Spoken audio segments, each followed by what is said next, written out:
Today's lesson is going to cover permutations, and we are going to begin with the definition for a factorial. The factorial of a number is the product of all the whole numbers from that number down to 1, including 1.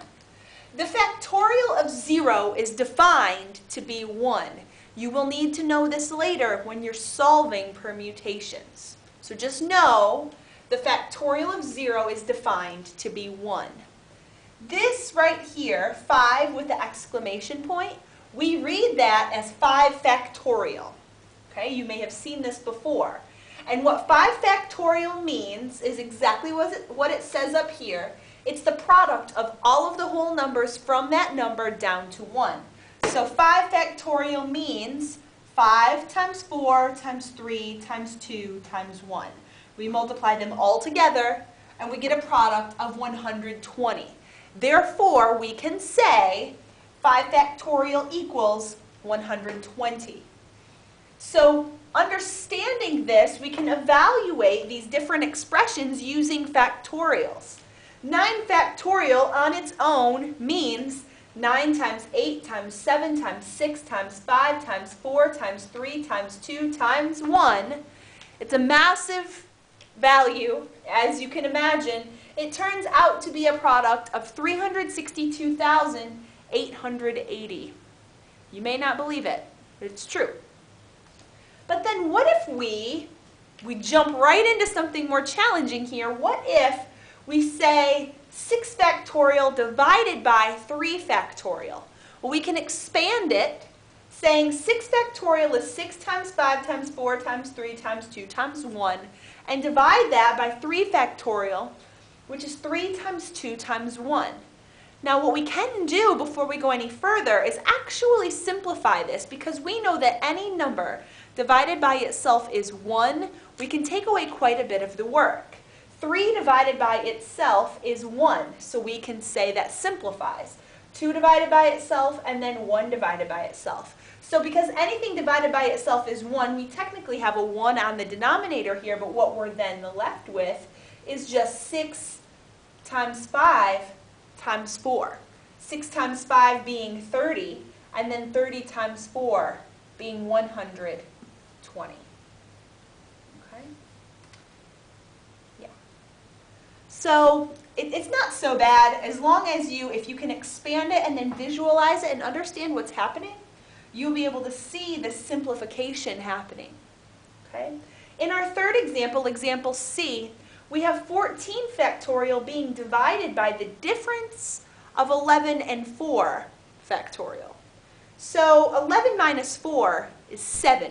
So what this technically turns into is 14 factorial divided by 7 factorial. You may want to immediately say, oh, 14 divided by 7 is 2. Be very careful. This is definitely not 14 divided by 7. It's 14 factorial divided by 7 factorial. Let me show you the difference. 14 factorial means 14 times 13 times 12 times 11, all the way down to 1. And then that's divided by 7 times 6 times 5 times 4, all the way down to 1. These can be simplified, but it's not as easy. 7 divided by 7 is 1. It's not as easy as just dividing and then saying, oh, the answer is 2. Because you notice as all of these denominator factors are taken away, and all of these factors, they're simplified, you're still left with 14 times 13 all the way down to 8. And that definitely is not going to give you 2. It actually gives you 17,297,280. So understanding what a factorial is, it's much more than just a number with an exclamation point. It holds quite a bit of power. So understanding and using that factorial knowledge is going to help us understand permutations. Now a permutation is an arrangement of things in a certain order. Again, a permutation is an arrangement in a certain order. Here we begin with kind of an example to get us thinking in the right direction. If no letter can be used more than once, there are 6 permutations of the first 3 letters of the alphabet. When I say 6 permutations, I mean 3 ways that the letters A, B, and C can be arranged in a certain order without being repeated. So we have ABC, ACB, etc. So there are 6 arrangements of the first 3 letters of the alphabet, with each letter only being used once. Obviously, when we select our first letter, we have 3 choices. But once we've selected that first letter, there are only 2 choices left for the second letter. And then once we've chosen the second letter, there's only 1 choice left for the third letter. So we can represent these choices mathematically. 3 times 2 times 1, we know there are 6 permutations. And so if we multiply 3 times 2 times 1, we get 6. So it's very interesting that these permutations can be represented as a factorial. There are 3 letters. We can only use them once. Well, 3 times 2 times 1 can be written as 3 factorial. And 3 factorial equals 6. Again, 3 times 2 times 1, because the first letter we had 3 choices. For the second letter, there are 2 choices. And for the third letter, there's only 1 choice remaining. 3 times 2 times 1 is 6. There are 6 choices.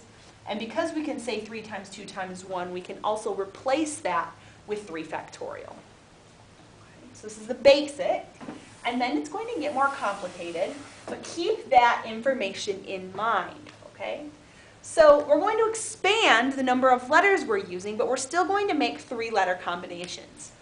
If no letter can be used more than once, there are 60 permutations of the first 5 letters of the alphabet, taken 3 at a time. So there are 5 letters in a bag or sitting out on a table. I select 1. Well, there are 4 choices left.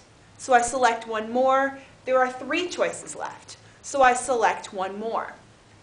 Those are going to give me 3-letter combinations, like these listed here. Again, I can go through all of the different combinations in different orders, and all of the different orders, the different permutations, there will be 60 of them.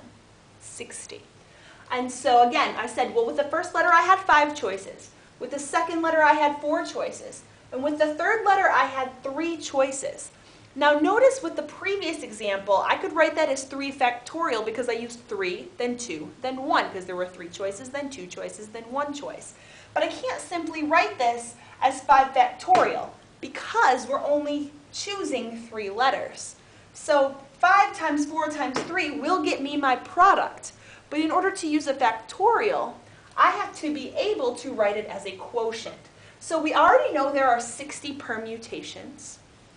Okay? And I can show you a list of those permutations if you would like. But 5 times 4 times 3 is 60. And so if you notice, the product can be written as a quotient of factorials, and here is why. 5 times 4 times 3 can be written as this quotient. 5 times 4 times 3 times 2 times 1 divided by 2 times 1. And why does that work? Because this 2 and this 2 simplify to get 1, and this 1 and this 1 simplify to get 1. So really all I'm left with is 5 times 4 times 3. But this 5 multiplied down to 1 and this 2 times 1, this is 5 factorial, right? And this is 2 factorial. So I want you to notice that the permutation of 5 letters taken 3 at a time is 5 factorial divided by 2 factorial. And this leads us to understanding the formula we use to solve using permutations. Here is the formula.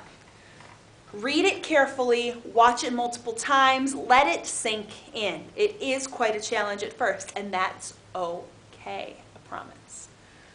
The number of permutations of n items taken r at a time is, we write it in this notation, it's NPR equals n factorial divided by n minus r factorial. Factorial. Okay? So just like the previous example, 5 items taken 3 at a time. 5 is your n, the 3 at a time is your r. You would write it like this, 5p3 equals 5 factorial divided by 5 minus 3 factorial. That 5 factorial remains. Well, 5 minus 3, that is that 2 factorial, right?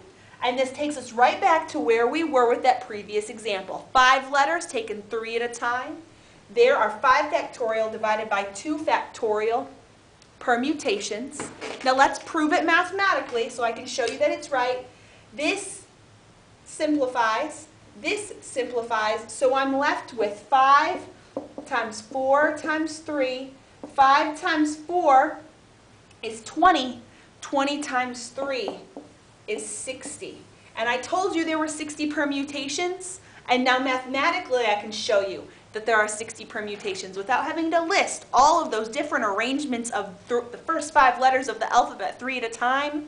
It gets very exhausting. Mathematically, you can give me how many there would be. So you are going to be given examples where you are going to have to find the number of permutations. Sometimes these numbers get incredibly high. You just have to be patient with your multiplication. So here's an example. There are 8 runners in a race. Find the number of orders in which all 8 runners can finish. So you have 8 runners running. Find all of the possible finishing orders. How many, not you don't have to name the orders, but how many possible finishing orders are there? Find the number of orders. Well, you would write this as 8P8 because you're using 8 runners and you're finding out how many different orders there are if we are looking for the orders of all 8 of them. So if it's 8P of 8, then it's going to be 8 factorial divided by 8 minus 8 factorial. This is where that 0 factorial comes in. Recall that 0 factorial is equivalent to 1. It is defined as 1. So we're not dividing by 0 here. We're dividing by 0 factorial, which holds the value of 1. So I can say 8 factorial divided by 1. So technically I'm just solving 8 factorial. Because anything divided by 1 is itself. So 8 factorial would be 8 times 7 times 6 times 5, 4, 3, 2, 1. And I already have the total on here. That would be 49,320 different orders in which 8 runners could finish a race. Quite a bit. Okay? It's a lot more massive than you might expect. Very, very cool. So what about the number of ways those 8 runners can finish first, second, and third? So now we're taking those 8 runners and we're finding their orders 3 at a time. We only care about first, second, and third place. The rest we don't really care about, but we want to know about those 8 runners in those first 3 positions. We would say 8P3 then, because we have 8 runners and we're taking them 3 at a time. So because based with on our formula, and I'm going to ask you to refer back to your formula since I don't have it up here anymore. It's going to be 8 factorial divided by the difference of 8 minus 3 factorial. So 8 factorial, then, it's going to be 8 times 7, 6, 5, 4, 3, 2, and 1, divided by 8 minus 3 is 5 factorial. So that's going to be 5, 4, 3, 2, 1. Now what you understand from previous work is that these do simplify. So you're left with just 8 times 7 times 6. And 8 times 7 times 6 is going to be 336. And that's the number of ways 8 runners can finish in first, second, or third place, including all 8. There are 336 different permutations.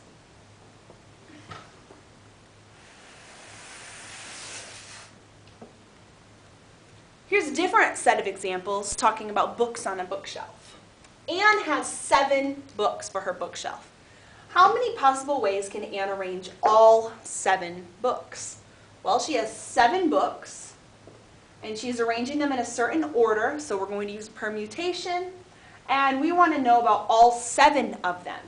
So we would write that as 7 factorial divided by 7 minus 7 factorial. Again, we're going to end up with that 0 factorial in the denominator, or in the bottom half of this division. That's okay because it's technically just dividing by 1. So we get 7 times 6 times 5, 4 times 3 times 2 times 1 over 1. And that's going to simplify to being 5,040 different ways that her books can be arranged. Pretty amazing. Lots and lots of different ways, considering that order matters. Okay? Suppose she only has room for 3 of those 7 books, though. How many ways can they be arranged now? So now we are still interested in all 7 of those books, but we're only going to take 3 of them at a time. So she might have a rotation or something like that. So we write this as 7 factorial divided by 7 minus 3 factorial. So this becomes 7 times 6, 5, 4, 3, times 2 and times 1.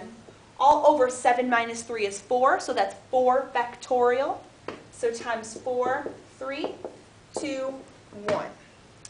These do in fact simplify, and you're left with 7 times 6 times 5.